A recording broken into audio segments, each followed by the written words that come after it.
Hello guys, আজকে আমাদের রান্না করতে হচ্ছে ঝুড়ি। এটা হচ্ছে পিপল পাতা দিয়ে রান্না করে। তো মাছটা একটু মানে শক্ত হয়েছিল, কিন্তু খাইতে গেলে কেমন যেন একটু গন্ধ গন্ধ লাগতো। তো ওই মাছটা ফেলে না দিয়া পিপল পাতা দিয়ে যদি রান্না করা হয়, ঝুড়ি করা হয়, এটা খেতে কিন্তু অনেক মজা লাগে।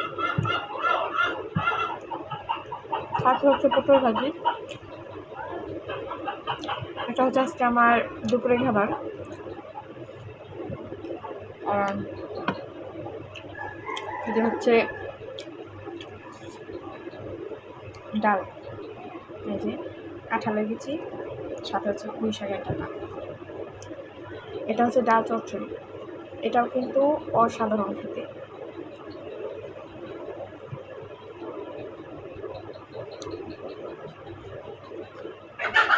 আজকে নর্মাল ভিতর খাবারটা অনেক মজা খেতে।